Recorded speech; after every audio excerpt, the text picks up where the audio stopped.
भगवान श्री कृष्ण के पावन संदेश को ध्यान में रखते हुए मैं आपके समक्ष भगवान कृष्ण द्वारा बताया हुआ है वो मार्ग दर्शाने की कोशिश करूंगा, जिसमें वो ये बताते हैं कि किस तरह आप ब्रह्म का साक्षात्कार कर सकते हैं और ब्रह्म तक कैसे पहुंच सकते हैं।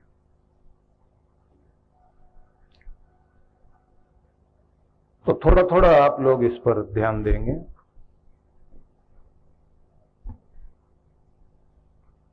क्योंकि श्री कृष्ण की अमृतवाणी गीता है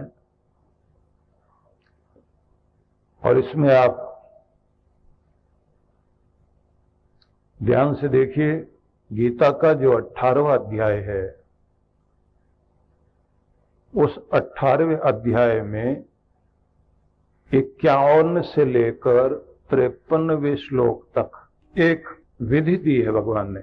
वैसे तो यदि आप 6वां अध्याय पढ़ें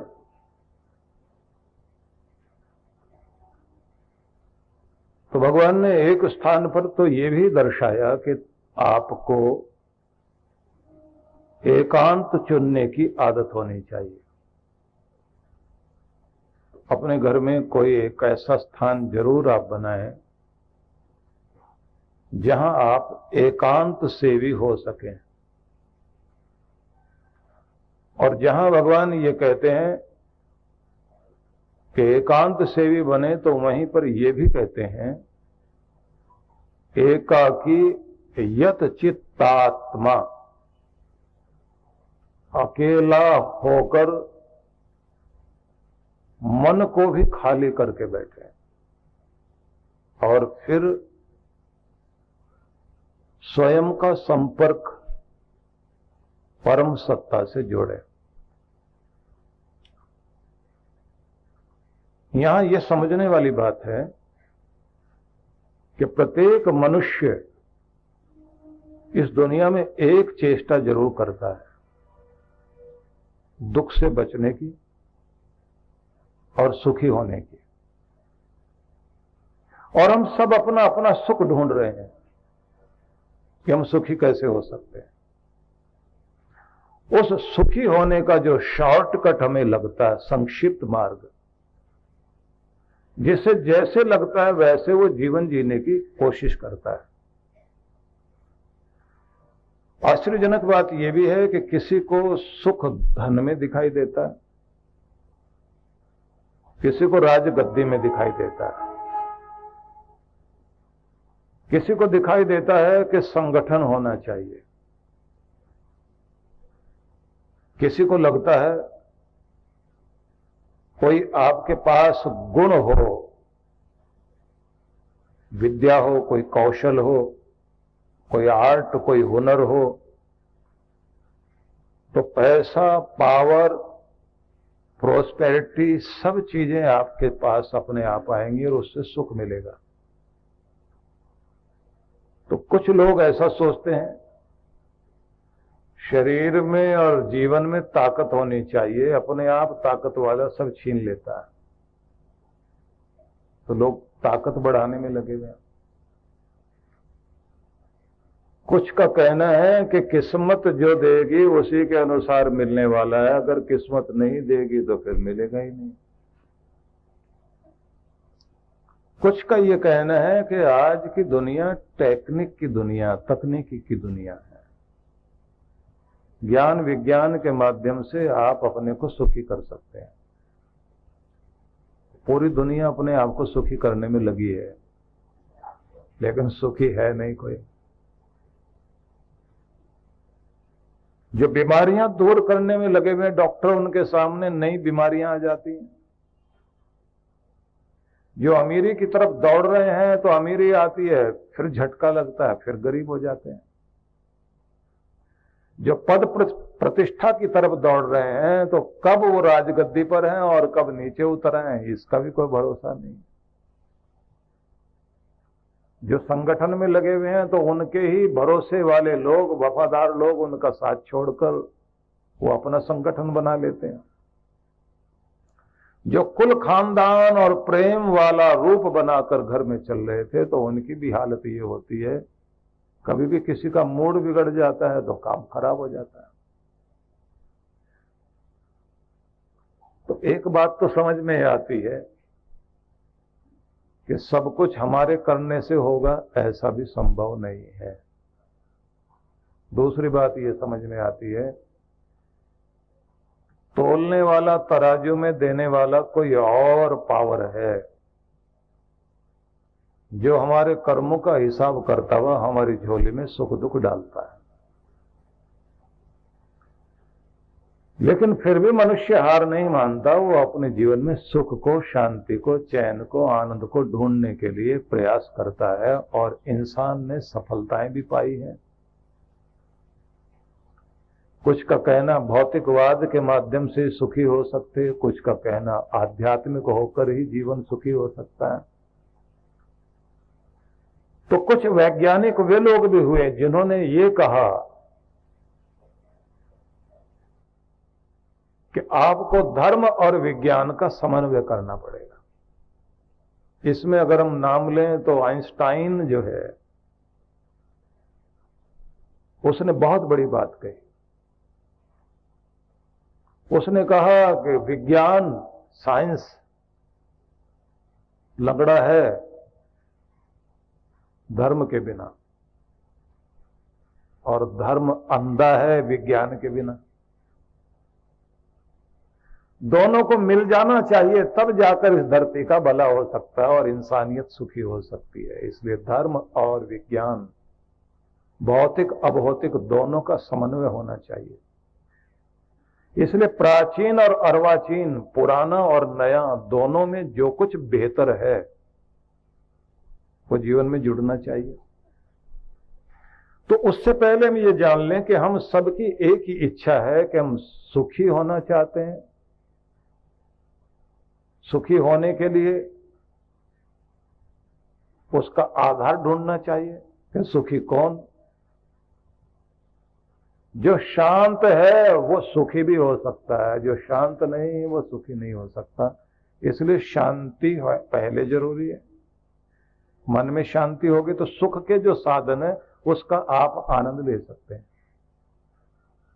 दूसरे ढंग से कह लीजिए, अगर आपके घर परिवार में, रिश्तों में शांति है, मतलब कोई झगड़ा नहीं, तो आपके घर में प्रेम पनपेगा। प्रेम टिकेगा ही तभी जब आपकी जिंदगी में शांति होगी। और अगर हम दूसरे ढंग से कहें, तरक्की भी वही करेगा जिसकी जिंदगी में शांति है, क्योंकि अच्छी योजना वही बनेगा, अच्छी प्लानिंग करेगा।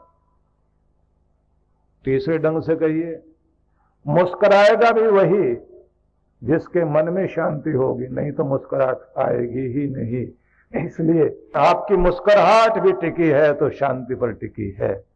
और अगर और आगे बढ़कर कहें, उस घर का विकास लगातार होगा जिस घर में सब शांति और प्रेम से भरपूर हैं। वह फैक्ट्री अच्छी चलेगी जहां कोई लड़ाई झगड़ा नहीं बल्कि शांति है।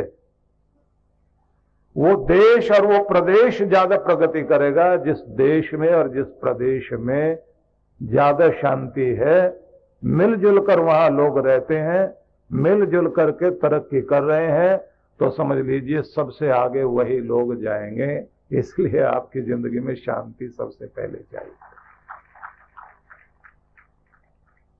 तो अब कुछ बातें स्पष्ट हुई। पहली बात, सुखी होना चाहते हैं, प्रेमपूर्ण रहना चाहते हैं, तो इसका आधार ढूंढ लीजिए शांति। तो आपको शांत रहना आना चाहिए और उसके तरीके ढूंढने चाहिए।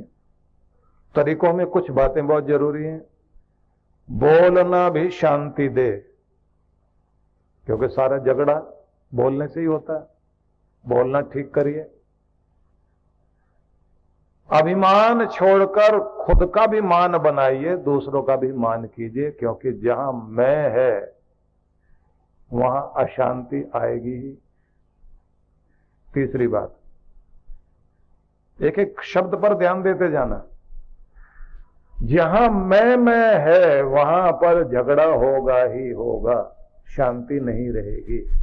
जहां विनम्रता है वहां शांति आएगी, जहां मिठास है बोलने में वहां शांति आएगी, जहां अपने साथ दूसरे के भी मान का ध्यान रखा जाएगा वहां शांति आएगी, और जहां लेन देन में पवित्रता है वहां शांति आएगी। लेन देन में जहां गड़बड़ शुरू हुई अशांति शुरू, और जहां सैक्रिफाइस है वहीं पर प्रेम पनपेगा और वहीं पर शांति भी आएगी। जब आदमी एक दूसरे के लिए सैक्रिफाइस करता है, प्रेम भी टिकेगा, शांति आएगी। जहां ये नहीं है, स्वार्थ जहां है वहां अशांति आएगी। तो कुल मिला के फिर वहीं पहुंच गए हम कि शांति जरूरी है, लेकिन टिकेगी त्याग पर, विनम्रता पर, मधुरता पर। जब आपका बोलना अच्छा होगा, लेन देन अच्छा होगा, विश्वास जहां है वहां शांति टिकेगी। जहां अविश्वास है उसी समय, जहां पति पत्नी में विश्वास हिला, मित्रों में विश्वास हिला, पार्टनर आपस में जहां रह रहे थे और विश्वास हिला, अब एक दूसरे के ऊपर भरोसा नहीं है, तो शुरू हो गई अशांति। और अशांति शुरू हुई तो अब साथ नहीं चल पाएंगे। जिन्होंने अपनी दुकान मिलकर दो पार्टनर्स ने मिठाइयां बांटी थी सब लोगों के सामने और उद्घाटन किया था, विश्वास था, एक दूसरे के लिए ध्यान दे रहे थे। अब उस दिन को देखिए जब उनका विश्वास टूटता है और उसके बाद गली में और सड़क में खड़े होकर एक दूसरे को गाली गलौज करते हैं, बुरा भला करते हैं, और बात आगे बढ़ गई तो मैं देख लूंगा तुम्हें कोर्ट में, तो अशांति चरम रूप में पहुंच गई। अब 10-12 साल तक काले कोट वाले लोगों के पीछे पीछे घूमेंगे और कचहरी में जाकर के वहां हुजूर माई बाप आगे डेट मत देना, फैसला कर देना बस आज ही, और वहां डेट पर डेट, तारीख पर तारीख, और आखिर में वो भी कहते हैं मीडिएशन में चले जाइए तो ही बात बनेगी आपकी, नहीं तो लड़ते रहिए। जब दोनों झुक गए और शांति आई मन में दोनों के, फैसला हो गया, तो फिर ठीक हो गए, अपना अपना हिस्सा लेके चले गए। तो इसलिए आप ये समझ लीजिए कि मूलभूत सिद्धांत जीवन के जो हैं, जब तक वो नहीं अपनाएंगे न तो हम आनंदित होंगे न सुखी होंगे। तो इसलिए कृष्ण भगवान की वाणी सुनाता हूं आपको, और आप लोग उस पर ध्यान देंगे। भगवान ये कह रहे हैं कि तुम उस परम आनंद को पाने के लिए दुनिया में हो जो ईश्वर में बहता है, कि जो मुझ में है वो तुम में भी आ जाए। तो उसके लिए एक यात्रा शुरू करो। बुद्धया विशुद्धया युक्तो धृत्यात्मानं नियम्य च शब्दादीन विषयांस त्यक्त्वा राग देशो युध्यस्य च विभक्त सेवी लघवाशी यत वाक काय मानस ध्यान योग परो नित्यम वैराग्यम समुपाश्रित।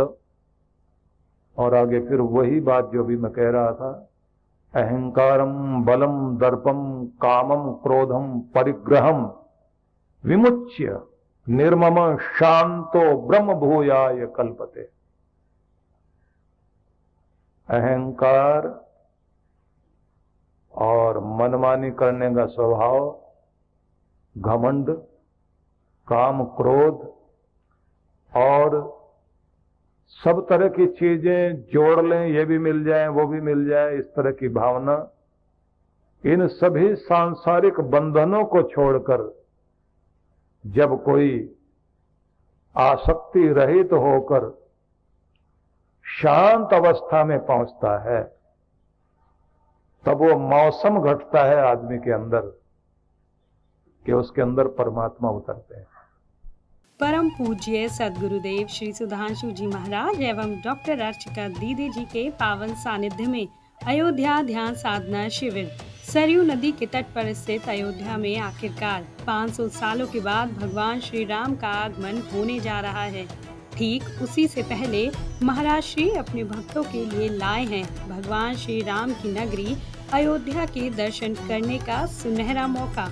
2 से 6 दिसंबर 2023 से श्री रामार्चन मंदिरम जानकी घाट में 5 दिवसीय ध्यान साधना शिविर, जिसमें मन और मस्तिष्क की शांति हेतु विशेष रूप से राघव ध्यान करवाया जाएगा। हर वर्ष हम लोग ऋषिकेश में, जो अपने आप में एक तीर्थपुरी है, ध्यान शिविर का आयोजन हम लोग अवश्य करते हैं। लेकिन इस बार हमारा विचार था कि 500 वर्षों के बाद एक महान अवसर प्राप्त हुआ है कि भगवान श्री राम का भव्य मंदिर, उसका लोकार्पण होने जा रहा है और ये राम भक्तों के लिए विशेष अवसर है। पूजा पाठ पहले ही प्रारंभ हो जाएंगे, लेकिन हम लोग उससे पूर्व इसी 2023 में 2 दिसंबर से 6 दिसंबर तक सरयू नदी के तट पर महान सप्तपुरियों में अयोध्या महानपुरी, जिसे कहा जाएगा तीर्थपुरी, उसमें भगवान राम के जन्म स्थान पर, वो स्थान जहाँ भगवान ने अपने जन्म लेकर के भारत भूमि को नहीं विश्व भूमि को कृतार्थ किया, उस भूमि में राम कृपा ध्यान शिविर का आयोजन किया जा रहा है। भगवान श्री राम की कृपा को प्राप्त करने के लिए यह ध्यान शिविर होगा। पंजीकरण हेतु संपर्क करें।